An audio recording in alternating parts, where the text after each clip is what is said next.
Hello students, आज का हमारा topic cost sheet, a very most important part of cost accounting. Cost sheet हमारे cost accounting का बहुत ज़्यादा इम्पॉर्टेंट पार्ट हो जाता है, क्योंकि अगर हम एग्जामिनेशन पॉइंट ऑफ व्यू से देखें तो यहाँ पर 3 ऐसे चैप्टर हैं आपके पास जो आज वाले कॉन्सेप्ट पर बेस्ड हैं। जो कॉस्ट शीट का कॉन्सेप्ट हम आज सीखेंगे अपनी इस वीडियो क्लास में, इस वीडियो क्लास इस कॉन्सेप्ट के बेस पर आपके पास 3 चैप्टर्स हैं जो आपके सोल्व हो जाएंगे।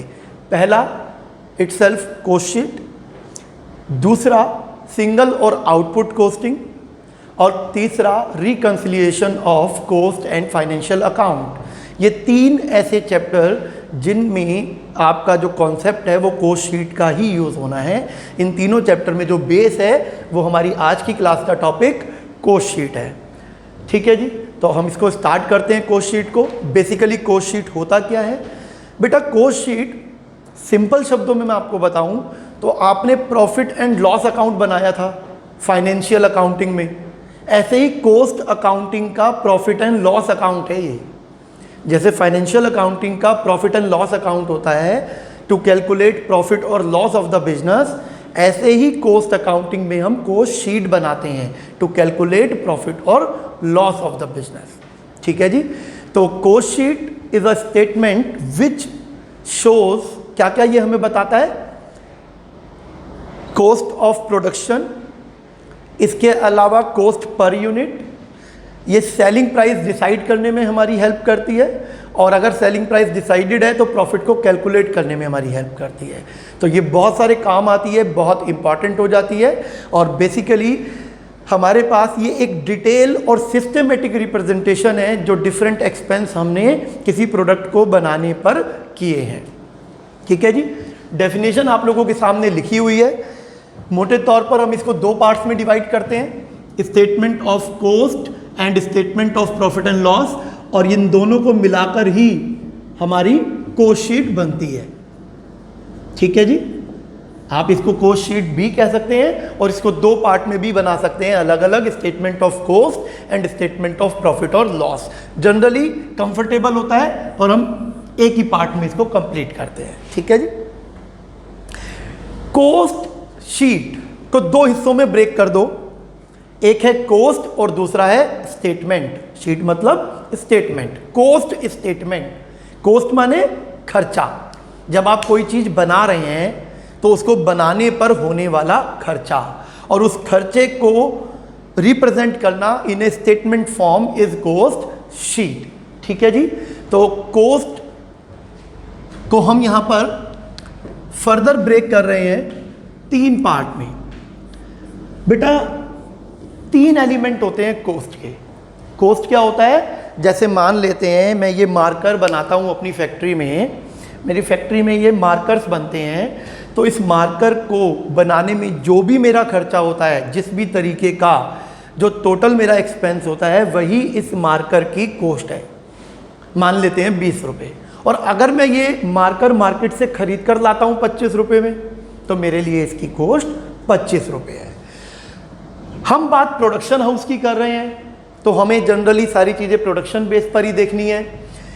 Cost, there are 3 elements, there are 3 broad element involve include in the cost of the product. किसी भी प्रोडक्ट की कॉस्ट में 3 ब्रॉड एलिमेंट होते हैं बेटा, जो मैंने सामने लिखे, मटेरियल, लेबर और एक्सपेंस। आप दुनिया का कोई भी प्रोडक्ट उठा लो, कोई भी प्रोडक्ट, तो उसमें जो टोटल खर्चा आया होगा उसको बनाने में, उसमें ये 3 चीज़ें ही शामिल होंगी बेटा। पहला मटेरियल, दूसरा लेबर, तीसरा एक्सपेंस। हम आज कॉस्ट शीट सीखेंगे, बट एक सिस्टमेटिक मैनर में सीखेंगे ताकि हमें कॉस्ट शीट का फॉर्मेट रट्टा ना मारना पड़े, हमें समझ में आ जाए कि उसके बेसिक्स क्या हैं, वो कैसे बनी है। मतलब मैं आपको कॉस्ट शीट बनाना सिखा रहा हूँ बेटा, हाउ टू फॉर्म। ठीक है, तो there are 3 broad elements included in the cost of the product, material, labour और एक्सपेंस, मटेरियल जैसा कि आप समझते हैं वो सभी सामान, वो सभी चीज़ें, वो रॉ मटेरियल जो किसी प्रोडक्ट को बनाने में लगने वाला है, जिसकी कोई फिजिकल एग्जिस्टेंस होती है, जिसको आप स्टोर कर सकते हैं। जैसे कि इस मार्कर को बनाने में प्लास्टिक यूज़ होगा, इसके अंदर का नोज़ल, अंदर कॉटन भी होती है इसके, जो जिसके अंदर हम इंक डालते हैं। तो ये सब चीज़ें इसके मटेरियल में काउंट हो जाएगी और इंक भी मटेरियल में काउंट हो जाएगा।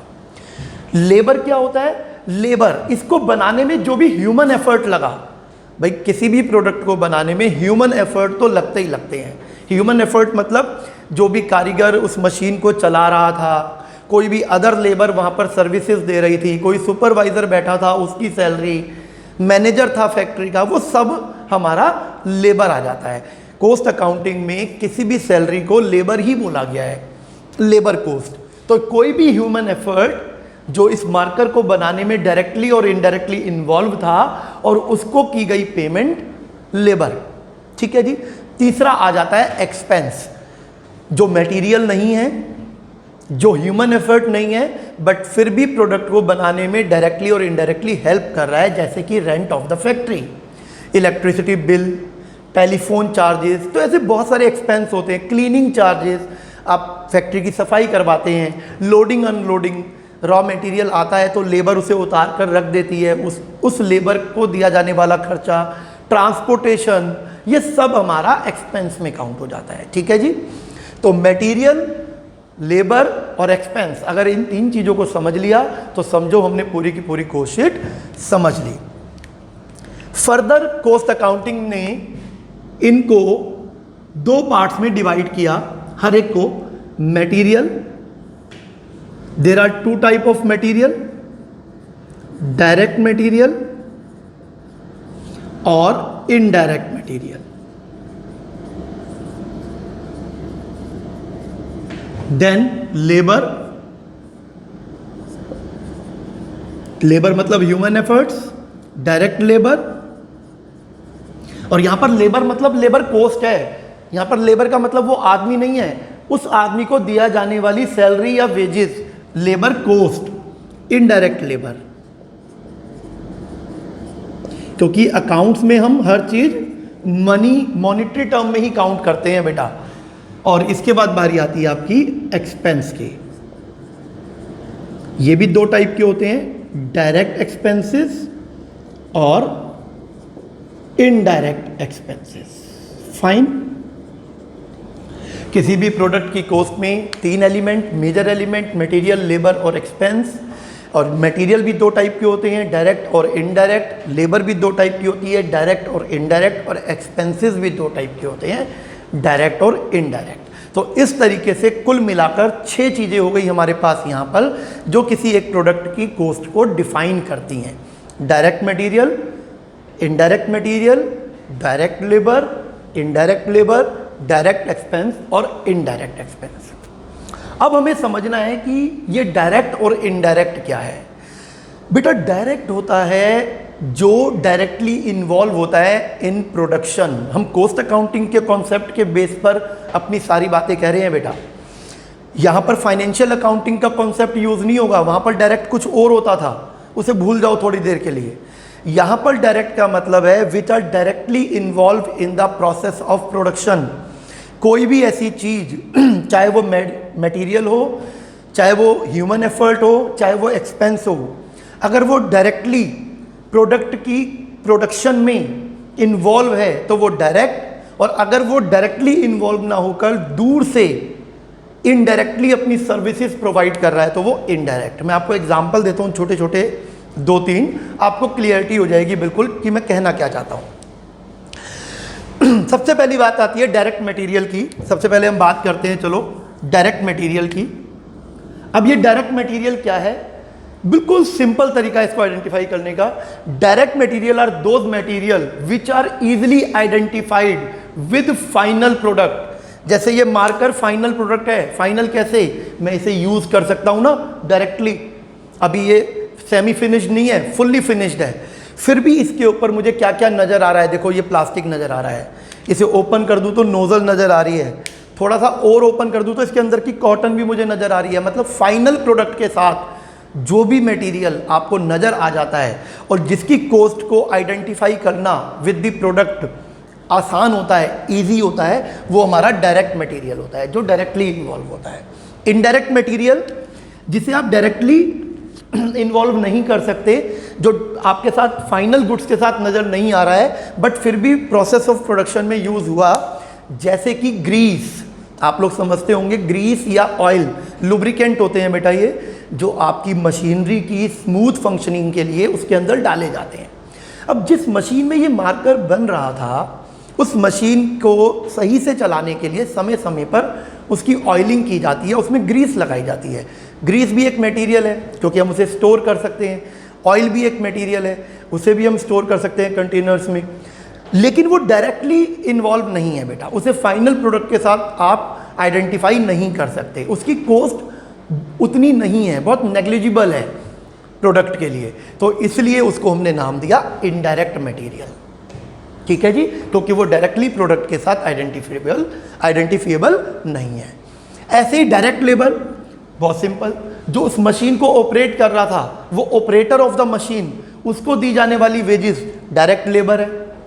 लेकिन उस पूरी की पूरी फैक्ट्री को, जहाँ पर इतने सारे लेबर, इतने सारे जो मैकेनिक हैं, जो इतने सारे जो ऑपरेटर्स हैं काम कर रहे हैं, उन सबको सुपरवाइज कर रहा था वहाँ का सुपरवाइज़र, वहाँ का मैनेजर फैक्ट्री का, जो वहाँ बैठा था और सबको देख रहा था कि वो अच्छे से काम कर रहे हैं या नहीं।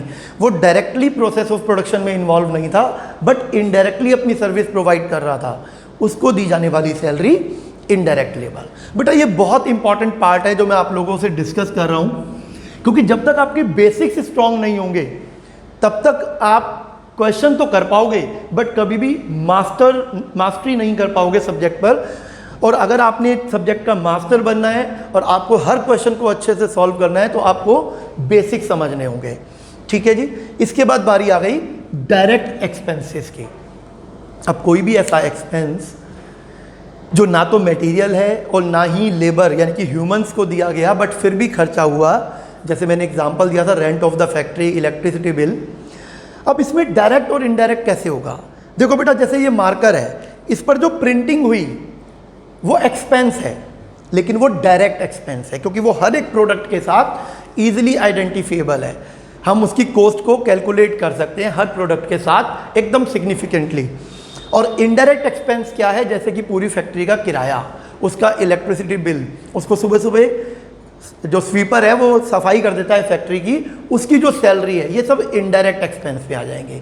बट स्वीपर की सैलरी को तो हम कहीं ना कहीं लेबर, इनडायरेक्ट लेबर में भी ले सकते हैं, तो एक बार को उसको हटा देते हैं क्योंकि वहाँ ह्यूमन एफर्ट इंक्लूड हो गया।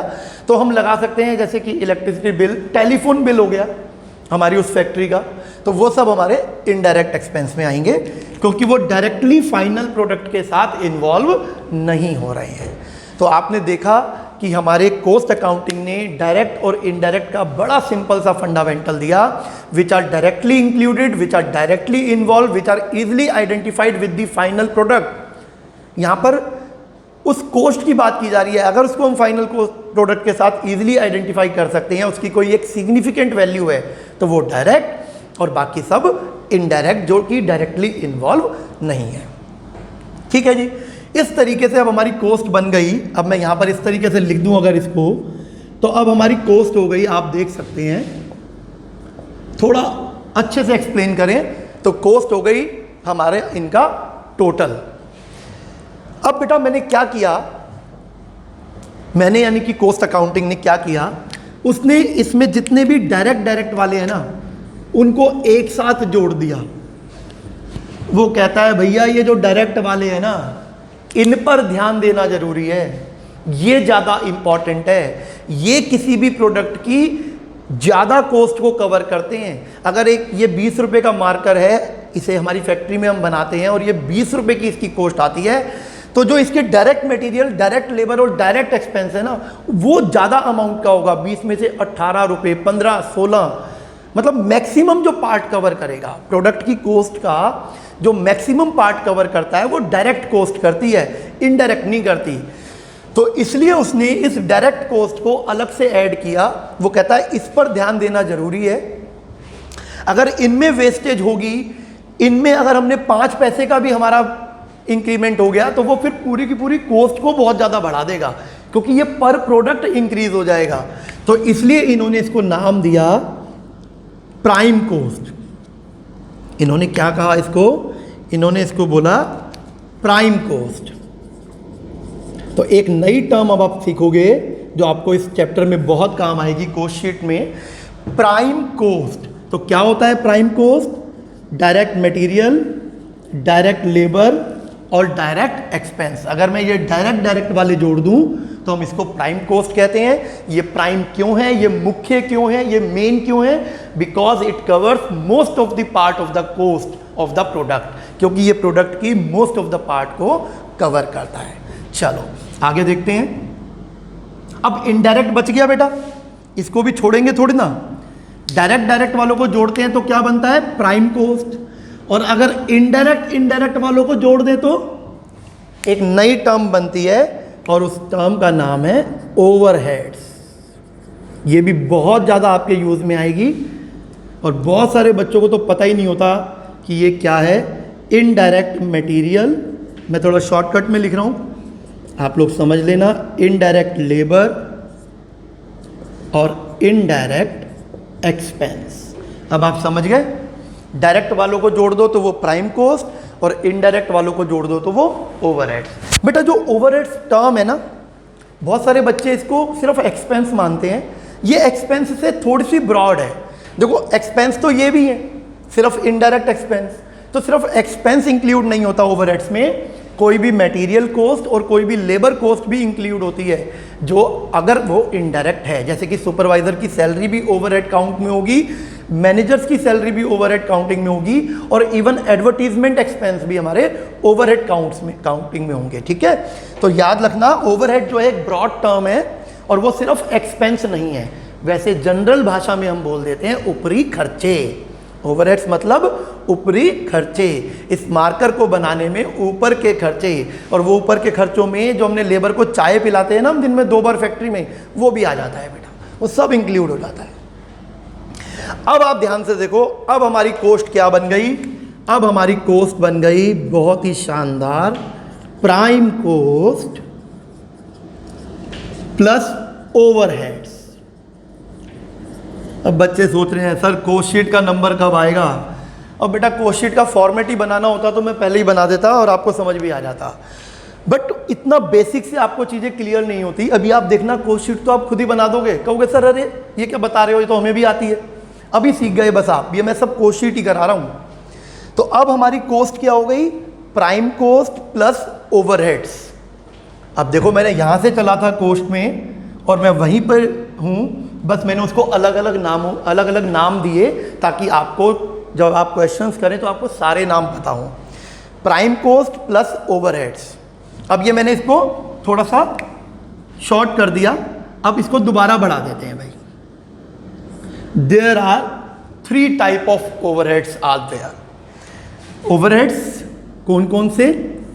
फैक्ट्री ओवरहेड्स, ये बड़ा इंपॉर्टेंट है समझना, एक्चुअली यही इंपॉर्टेंट है, बस यहां पर आपको बड़ा ध्यान देना है क्योंकि जब क्वेश्चन आपके पास आएगा तो उसमें क्या किया होगा, उन्होंने सारे के सारे एक्सपेंस को मिक्स करके दे दिया होगा और आपको इन सबको अलग अलग आइडेंटिफाई करके इन्हें इनके सही प्लेस तक पहुंचाना है। Factory overheads, office and administration overheads, selling and distribution overheads. तो कॉस्ट अकाउंटिंग ने बिजनेस में होने वाले सभी ओवरहेड्स को, जितने भी ओवरहेड्स हैं ऊपरी खर्चे, उन सबको 3 ब्रॉड कैटेगरी में डिवाइड किया। Cost is equal to prime cost plus overheads और there are 3 type of overheads. 3 category, बड़ी सिंपल सी। जो ऊपरी खर्चे फैक्ट्री के अंदर होंगे, फैक्ट्री का रेंट, फैक्ट्री का इलेक्ट्रिसिटी बिल, फैक्ट्री में होने वाली वाटर सप्लाई, चाय सप्लाई, कुछ भी। ऑफिस एंड एडमिनिस्ट्रेशन, ऑफिस में होने वाले खर्चे। भाई फैक्ट्री क्या होती है? ये मैन्युफैक्चरिंग यूनिट होती है जहाँ पर प्रोडक्शन होता है। ऑफिस क्या होता है? ये मेंटेनेंस करते हैं, ये कंट्रोल करते हैं सारी एक्टिविटीज़ को बिजनेस की। वहाँ के जो मैनेजर्स हैं उनकी सैलरी, ऑफिस का रेंट, ऑफिस का टेलीफोन बिल, ऑफिस का इलेक्ट्रिसिटी बिल, है ना, वहाँ पर आपने कोई भी खर्चा किया, वो ऑफिस एंड एडमिनिस्ट्रेशन ओवरहेड्स, क्योंकि वो एडमिनिस्ट्रेशन करते हैं ना, संभालते हैं, कंट्रोल करते हैं, इसलिए उसको एडमिनिस्ट्रेशन बोला जाता है। फिर है सेलिंग एंड डिस्ट्रीब्यूशन ओवरहेड। भाई हमने बना लिया, हमारे ऑफिस ने कंट्रोल कर लिया, अब घर ले जाने के लिए थोड़ा बनाया है, उस माल को बेचेंगे, तो बेचने पर होने वाले खर्चे, जैसे सेल्समैन की सैलरी, कोई डिलीवरी वैन रखी हुई है जो लोगों की शॉप तक या घरों तक माल पहुंचा देती है, तो उस डिलीवरी एक्सपेंस पर होने वाला कोई भी खर्चा, चाहे वो डेप्रीसिएशन ही क्यों ना हो, डेप्रीसिएशन ऑन डिलीवरी वैन, ठीक है, ड्राइवर सैलरी, एडवर्टीजमेंट एक्सपेंस, ये सब आपके सेलिंग एंड डिस्ट्रीब्यूशन। देखो, सेल करना और डिस्ट्रीब्यूट करना, लोगों तक पहुंचाना, जिन्होंने भी हमारा माल खरीदा, उस पर होने वाला खर्चा। तो कुल मिलाकर कॉस्ट हो गई अब हमारी, अगर हम ध्यान से देखें तो अब आप देखो जरा, यहाँ पर हमारी कॉस्ट हो गई prime cost plus factory overheads plus office and administration overheads plus selling and distribution overheads. ठीक है जी, इसको हम लिख देते हैं ऑफिस एंड एडमिनिस्ट्रेशन ओवरहेड्स। ये बन गया हमारा कॉस्ट का एक proper formula as per cost accounting. और अगर मैं इसको, जो मैंने हॉरिजॉन्टल लिखा है, और मैं इसको वर्टिकल लिख दूं तो आपकी कॉस्ट शीट प्रिपेयर। अरे सर, ये क्या कमाल की बात कर रहे हो आप, कॉस्ट शीट बन भी गई?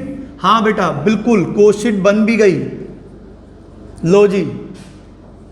लेकिन ये जो मैं कॉस्ट शीट बता रहा हूं, ये एक सिंपल, इसे हम एक सिंपल कॉस्ट शीट कहते हैं, लेकिन जो हमारी मेन कॉस्ट शीट है, इसके बाद में उसका फॉर्मेट बनवाऊंगा और आपको बताऊंगा कि इससे वहां पर हम कैसे जाएंगे। ठीक है, पहले एक सिंपल कॉस्ट शीट प्रिपेयर कर रहे हैं। तो यह क्या आएगा यहाँ पर, direct material, direct labour, direct expense is equal to prime cost, जैसा कि हमने सीख लिया, plus factory overheads. Factory overheads तो क्या आ जाता है, फैक्ट्री ओवरहेड्स को ऐड करने के बाद आ जाता है फैक्ट्री कॉस्ट। इसका एक और नाम होता है बेटा, वर्क्स कॉस्ट।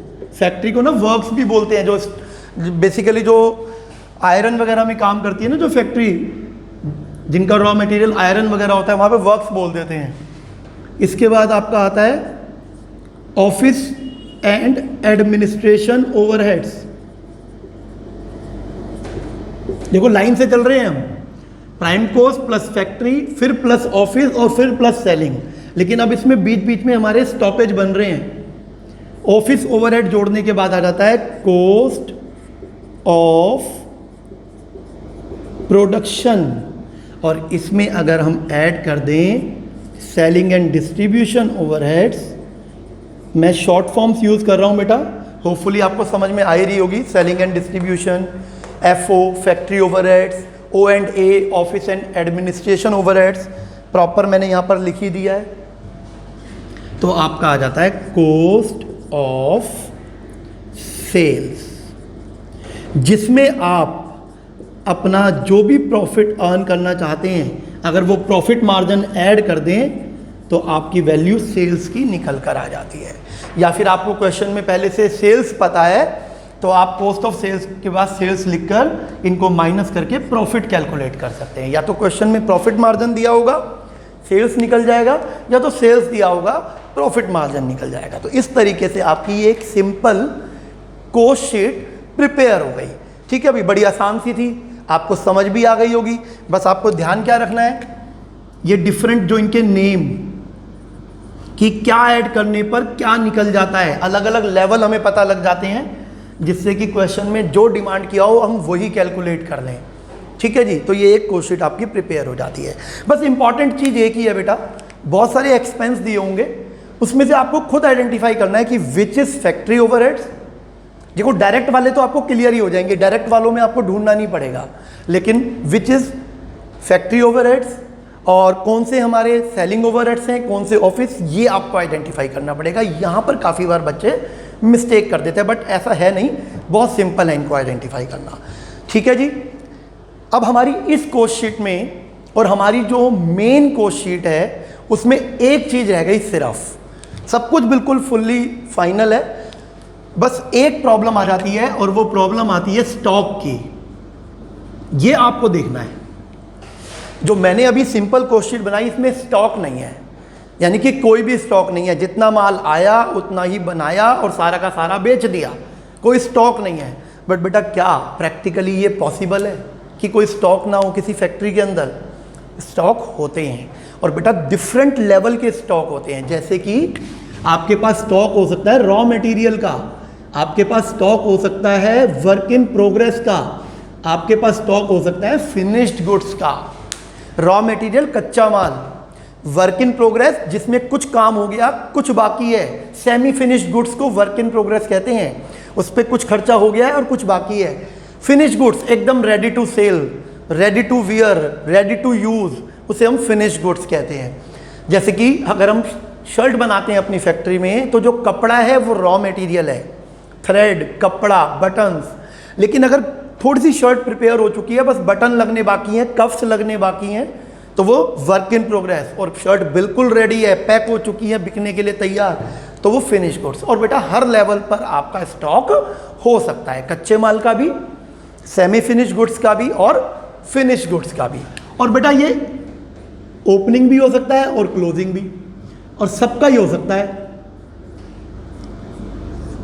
भाई जो भी हमारा पीरियड है, जो भी हमारा ईयर है, उसके पहले जो बिना बिका हुआ माल है, चाहे वो कच्चा माल है या वो वर्क इन प्रोग्रेस है या फिनिश गुड्स, तो ओपनिंग स्टॉक, और after the period, after the year जो बच गया वो क्लोजिंग स्टॉक।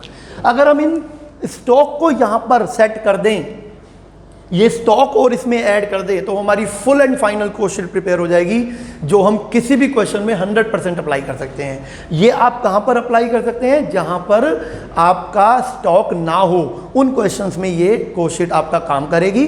बट ऐसे बहुत कम क्वेश्चंस होते हैं और ऐसी बहुत कम फैक्ट्रीज होती हैं प्रैक्टिकली भी, तो इसलिए हमें विद स्टॉक सीखनी है। ठीक है, एक ही बार में पूरा जो स्टेटमेंट है, जो प्रॉपर कोशीट है, मैंने नहीं बनवाई, फिर वो रटने वाला काम हो जाता। अब आप यहाँ तक पहुँचे हैं तो इसके आगे का रास्ता और भी आसान है। एक बार आप लोग अपनी वीडियो पोस्ट करके यहाँ तक सारा नोट कर लें, समझ लें, फिर हम आगे बढ़ते हैं। ठीक है भाई, तो अब हम अपनी मेन कोशीट की तरफ जा रहे हैं। बेसिक आपने सारा समझ ही लिया, बस अब हमें अपना फॉर्मेट बनाना है। तो हम अपनी वो छोटू कोशीट की तरफ देखेंगे। वहाँ पर देखेंगे सबसे पहले क्या गिवन है, डायरेक्ट मटेरियल। अब डायरेक्ट मटेरियल और मटेरियल के स्टॉक हो सकते हैं, मैंने बताया था, रॉ मटेरियल। ठीक है, सबसे पहली बारी है मटेरियल की, और मटेरियल में स्टॉक हो सकते हैं ओपनिंग भी और क्लोजिंग भी। तो हमें अब इस ओपनिंग और क्लोजिंग को कैसे सेट करना है वो देखो आप। सबसे पहले स्टार्ट करेंगे हम opening stock of raw material plus purchases of material. हमारे पास जो पहले से मटेरियल हमारी फैक्ट्री में अवेलेबल था, प्लस में और हमने जो मटेरियल खरीदा, ठीक है, उसे हमने ऐड कर दिया। अगर परचेज करते वक्त कोई एक्सपेंस हो गया, expenses on purchase, like carriage inward, like carriage inward, expenses on purchase, ये भी हमारी परचेज की वैल्यू को बढ़ा देता है, कॉस्ट ऑफ परचेज को इंक्रीज कर देता है। भाई मैंने एक मटेरियल खरीदा 10,000 रुपये का, और रास्ते में उसके जो ट्रांसपोर्टेशन चार्जेस थे, 10,000 रुपये का मैंने खरीदा और 500 रुपये मैंने टेम्पू का किराया दे दिया, जो टेम्पू उस माल को लेकर मेरी फैक्ट्री तक आया, कैरिज इनवर्ड। ठीक है, ट्रांसपोर्टेशन एक्सपेंस, तो वो एक्सपेंसेस ऑन परचेज हो गया। यानी कि मेरे जो मटेरियल की कॉस्ट है वो मेरे लिए 10,000 नहीं है, 10,500 रुपये है। तो कोई भी परचेज प्लस में उस पर होने वाला एक्सपेंस, एक्सपेंसेस ऑन परचेज, उसकी वैल्यू में ऐड हो जाता है। अब हम मैक्सिमम चीज़ों की बात करेंगे बेटा, जो आपके क्वेश्चन में आपके सामने आ सकती हैं। ठीक है जी, इसमें से हम माइनस करेंगे closing stock of raw material का वो पार्ट जो इस साल कंज्यूम नहीं हो पाया, यूज नहीं हुआ, ठीक है, और माइनस करेंगे सेल ऑफ वेस्ट। वेस्ट, ये इंपॉर्टेंट बात है जो मैं अब करने वाला हूं आपसे। वेस्ट क्या होता है बेटा? वेस्ट होता है, एग्जाम्पल के लिए भाई मैंने जो मटेरियल मंगाया वो ऑयल के कंटेनर थे, तेल था उनके अंदर। अब वो तेल किस में आता है? टीन के कनस्तर में आता है। अब जब मैंने उसमें से तेल यानी कि अपना मटेरियल यूज़ कर लिया तो वो टीन के जो कनस्तर हैं वो मेरे लिए वेस्ट हो गए, और वो उनकी भी एक वैल्यू होती है, सेलिंग वैल्यू होती है। मैंने कबाड़ी वाले को उसको बेच दिया, उसने जो मुझे पैसा दिया वो मेरी सेल ऑफ वेस्ट हो गया, और वो मेरे प्रोडक्ट की कॉस्ट को, परचेजेस को डिक्रीज कर रहा है। भाई मैंने 10,000 रुपये का माल खरीदा, 500 रुपये आने का किराया दिया, हो गए 10,500 रुपये। उसमें से 200 रुपये का वेस्ट मटेरियल निकल गया जो कबाड़े में बिक गया, तो मेरे लिए प्रोडक्ट जो मटेरियल है उसकी जो परचेज वैल्यू हो गई वो हो गई 10,300। तो हम क्या करेंगे? Opening stock of material plus purchases plus expenses on purchases minus closing stock जो हमने यूज़ नहीं किया, और सेल ऑफ वेस्ट जिससे हमारी परचेज की वैल्यू कम हो रही है। और ऐसा करने के बाद हमारा जो निकल कर आया वो हो गया डायरेक्ट मटेरियल। क्या बन गया ये? Direct material. अब हम पहले स्टेप पर पहुंच गए, डायरेक्ट मटेरियल। इसके बाद हम क्या ऐड करते हैं इसमें? हम ऐड करते हैं डायरेक्ट मटेरियल में डायरेक्ट लेबर कॉस्ट, जिसको हम डायरेक्ट वेजेस भी बोल देते हैं, ठीक है जी। इसके बाद हम इसमें ऐड करते हैं डायरेक्ट एक्सपेंस। देखो हमारी सेम वही कॉस्ट शीट चल रही है, मैंने कुछ नया नहीं किया, बस ओपनिंग और क्लोजिंग स्टॉक अगर है तो उसको एडजस्ट कर दिया, opening add, closing minus. Direct expense का भी एक और नाम होता है बेटा, और मैंने डिस्कस कर लिया है कि किसे डायरेक्ट एक्सपेंसेस क्या होते हैं, वो ऑलरेडी मैंने आपको इसी वीडियो में डिस्कस कर लिया है। तो इन तीनों को अगर हम ऐड कर देते हैं तो हमारा क्या निकल कर आता है? हम पहला लेवल अचीव कर जाते हैं और हमारा निकल कर आ जाता है प्राइम कॉस्ट। ये हमारा फर्स्ट स्टॉपेज हो गया, एक तरीके से हमने प्राइम कॉस्ट कैलकुलेट कर लिया, ठीक है जी। एक स्टॉप पर पहुंच गए हम, प्राइम कॉस्ट आ गया, अब हमें आगे बढ़ना है, ठीक है जी। प्राइम कॉस्ट में हम ऐड करते हैं, आप देख सकते हो अपनी भी उसी सिंपल कॉस्ट शीट को हमने उसमें ऐड किया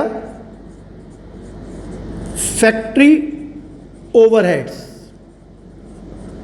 हमने क्या ऐड किया? फैक्ट्री ओवरहेड्स, जो हमने पहले से डिस्कस कर लिए कि हम फैक्ट्री ओवरहेड्स किसको बोलते हैं। अगर हम इसको ऐड कर दें, और इसमें से एक और इंपॉर्टेंट चीज़ है जो हमें माइनस करनी होगी, वो होगा सेल ऑफ स्क्रैप। क्या बोलेंगे हम उसको? Sale of scrap. अब ये सेल ऑफ स्क्रैप क्या होता है? देखो वेस्ट हमने सीखा क्या होता है। स्क्रैप होता है जब आप किसी चीज़ को प्रोसेस कर लेते हो, जब जैसे वो ऑयल आया और मैंने उसको प्रोसेस कर लिया, प्रोसेस करने के बाद उससे जो यूज़ करना था उस ऑयल का, वो यूज़ करने के बाद जो बचा हुआ ऑयल है, कुछ टाइम के बाद ख़राब हो जाता है ना ऑयल, आप बार बार यूज़ नहीं कर सकते। जो बचा हुआ ख़राब ऑयल है, प्रोसेस्ड ऑयल है, उस ऑयल को भी अगर हम मार्केट में सेल कर सकते हैं, अगर उसकी भी कोई वैल्यू है, उसे भी कोई ख़रीदने वाला बैठा है। जैसे आप लोगों ने देखा होगा ये पेट्रोल वगैरह के केस में जो आपके जो मोबिल ऑयल होता है, आपकी स्कूटी बाइक्स में से जो निकल जाता है, जो वेस्ट होता है, इसे भी बहुत सारी फैक्ट्री वाले खरीद कर ले जाते हैं, और उनके पास कुछ डीजल इंजन्स होते हैं, वो उसको बर्न करने के लिए, उसको चलाने के लिए एंड एज अ फ्यूल उसको यूज़ करते हैं, तो वो वेस्ट मटेरियल भी यूज़ होता है। लेकिन वो प्रोसेस्ड है तो उसको वेस्ट नहीं कहते, क्योंकि जो कंटेनर था वो वेस्ट था, बट जो प्रोसेस्ड आइटम है बची हुई वो सेल ऑफ स्क्रैप होता है। और वो क्योंकि प्रोसेस्ड है इसलिए वो फैक्ट्री ओवरहेड्स के साथ हमारे फैक्ट्री कॉस्ट को कम करेगी। वो प्रोसेस्ड है, उस पर कुछ ना कुछ खर्चा फैक्ट्री में हो चुका है, जबकि वेस्ट पर कोई खर्चा फैक्ट्री में नहीं हुआ, वो तो बस माल को लाने के लिए यूज़ हुआ था। सेल ऑफ स्क्रैप को जब आप माइनस करेंगे ठीक है जी। तो इसके साथ साथ आपको इसमें आ जाएगी, इसको हम कहेंगे, इसका नाम हम देंगे ग्रॉस फैक्ट्री कोस्ट, और इसमें आप ऐड कर देंगे हमारा second WIP, work in progress का ओपनिंग स्टॉक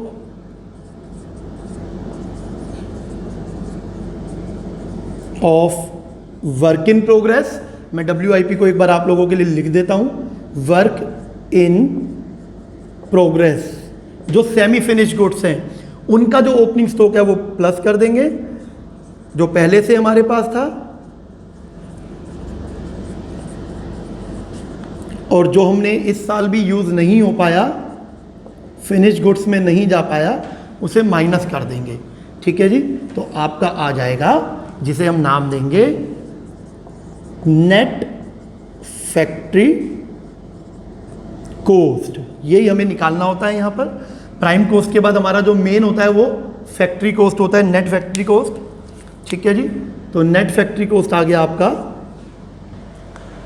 अब हम फैक्ट्री कोस्ट को वर्क कोस्ट भी कह सकते हैं, आपको पता है, मैंने लिखवाया था पहले ही, मैं अगेन लिखवा देता हूं।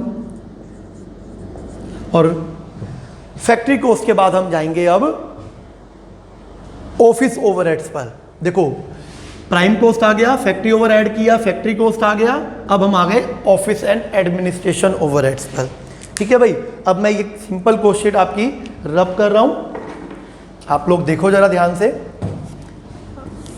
इसी के बेस पर मैंने अपनी मेन क्वेश्चन बनाई।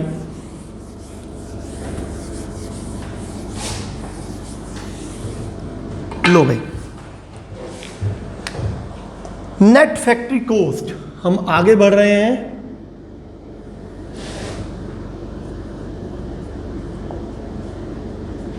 हमें नेट फैक्ट्री कोस्ट पर, जिसमें हम ऐड करेंगे ऑफिस एंड एडमिनिस्ट्रेशन ओवरहेड्स, और इसे ऐड करने के बाद हमारा क्या निकल कर आएगा, हमारा बहुत इंपॉर्टेंट लेवल पर आ जाएंगे हम, कॉस्ट ऑफ प्रोडक्शन। जनरली बहुत सारे क्वेश्चन में वो आपसे कॉस्ट ऑफ प्रोडक्शन तक ही डिमांड करेगा, तो ये काफ़ी इंपॉर्टेंट लेवल है, कॉस्ट ऑफ प्रोडक्शन। मोटे तौर पर कहें तो कॉस्ट शीट ने अपना पर्पस यहाँ पर सॉल्व कर दिया, प्रोडक्ट की कॉस्ट को कैलकुलेट कर दिया, कॉस्ट ऑफ प्रोडक्शन, जो माल आपने बनाया उसको बनाने की लागत। ठीक है जी। अब आगे तो हम सेल से चलेंगे, बनाने की लागत तो मिल गई हमें, अब तो थोड़ा सेल की तरफ जाना है। हम क्या ऐड करेंगे अब इसमें, हमारी आखिरी चीज बची है स्टॉक ऑफ फिनिश्ड गुड्स। तो बिल्कुल वैसे ही हमेशा की तरह opening stock of finished goods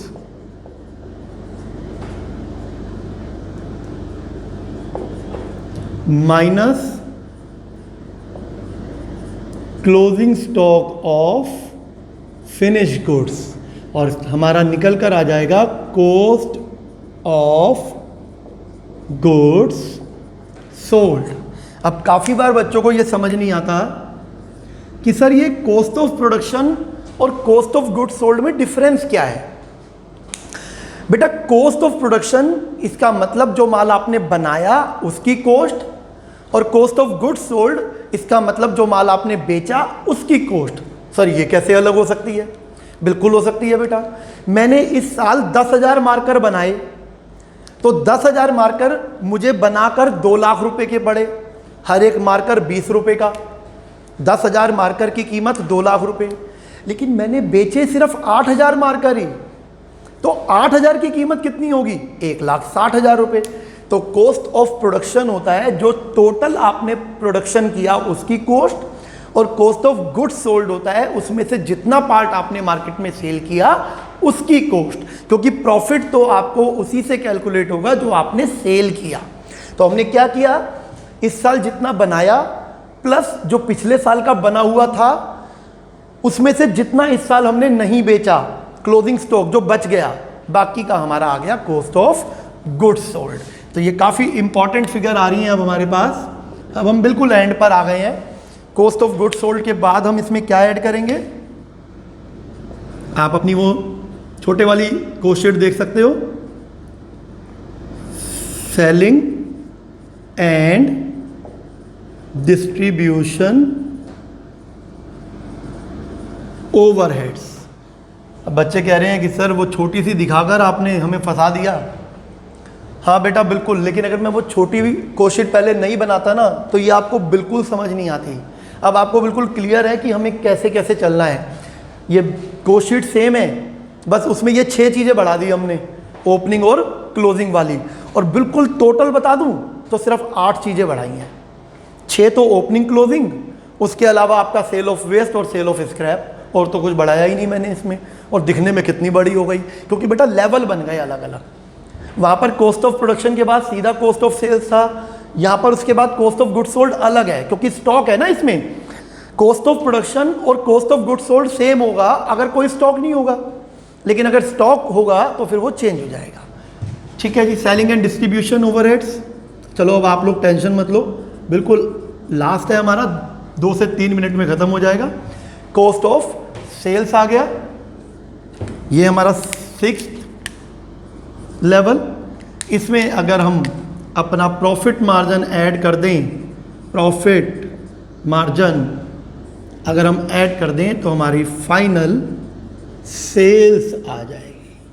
ठीक है जी। तो इस तरीके से आप लोग कोस्ट शीट बना सकते हैं बेटा। ये बिल्कुल प्रॉपर कोस्ट शीट है, जिसके बाद आपको बिल्कुल सोचने की ज़रूरत नहीं है। आप अपनी कोई भी बुक उठा लो, जो भी आपकी कॉस्ट अकाउंटिंग की बुक है, जो भी आपका कोर्स है, CA, CS, BCom ऑनर्स, कहीं भी, और आप अपना कोई भी क्वेश्चन स्टार्ट कर सकते हो। यहाँ पर 2 छोटे छोटे फॉर्मूला और दे रहा हूँ मैं आप लोगों को, वो 2 फॉर्मूला और याद रखना, वो भी आपको बहुत हेल्प करेंगे, क्योंकि कभी कभी ये क्वेश्चन में आपको उलझाने की कोशिश करेंगे, आप उलझना मत। ठीक है जी। 2 फॉर्मूला और दे रहा हूँ, बाकी मैं अपनी नेक्स्ट वीडियो में आपको क्वेश्चन सॉल्व करवाऊँगा, उससे आपको इसकी प्रैक्टिस भी हो जाएगी और आपके सारे डाउट्स एकदम क्लियर हो जाएंगे। फॉर्मूला, एक फॉर्मूला है हमारे पास कॉस्ट पर यूनिट कैलकुलेट करने का, कॉस्ट पर यूनिट। ठीक है जी। फॉर्मूला बनेगा cost of production, cost of production आपको दिख रहा है, ये रहा हमारा कॉस्ट ऑफ प्रोडक्शन। ठीक है ना, ये हमारा कॉस्ट ऑफ प्रोडक्शन है, अपॉन में नंबर ऑफ यूनिट्स प्रोड्यूस। भाई मैंने 2 लाख रुपए मेरा खर्चा हुआ और मैंने 20,000 यूनिट बनाई, तो यानी कि 10 रुपए की एक हो गई ना, हमने सिंपल डिवाइड कर दिया। दूसरा आपको यूज में आएगा कभी कभी, मैं बताता हूं कैसे यूज करेंगे। सेल्स इन यूनिट्स, कितनी यूनिट्स आपने इस साल बेची। Opening stock of finish goods, सब यूनिट्स में चलेगा ये formula, plus units produce minus closing stock of finish goods, ये भी यूनिट्स में ही रहेगा। ये पूरा फॉर्मूला यूनिट्स में है। ये फॉर्मूला आपको कहाँ हेल्प करता है, 4 चीज़ें हैं देखो इसमें, कितना हमने बेचा, कितना हमने बनाया, कितना पिछले साल का बचा हुआ था और कितना इस साल बच गया। तो इन चारों में से कई बार वो 3 चीज़ें आपको दे देगा क्वेश्चन में और एक छुपा लेगा। जनरली क्लोजिंग स्टॉक छुपा लेता है वो, कभी कभी यूनिट प्रोड्यूस छुपा लेता है, तो उसे कैलकुलेट करने में आपको हेल्प मिलेगी। ठीक है भाई, चारों में से कुछ भी जो आपको अपने आंसर, अपने सॉल्यूशन में चाहिए होगा, तो वो यहाँ से आप पुट करके उसे कैलकुलेट कर दोगे। ठीक है भाई। अब ये बिल्कुल कंप्लीट फॉर्मेट है आपके पास जो मैंने अभी लिखा, इसकी एक अच्छी सी पिक ले लेना आप लोग, या इसे नोट कर लेना मेरी वीडियो को पॉज करके। ये जो इस समय बोर्ड पर सामने है आपके, ये बिल्कुल परफेक्ट कोस्ट शीट है जो आपको बहुत हेल्पफुल होने वाली है जब आप क्वेश्चंस करेंगे। ठीक है भाई बच्चों, फिर मिलेंगे हम अपनी नेक्स्ट वीडियो में और आपको कराएंगे questions on cost sheet. Bye bye, take care.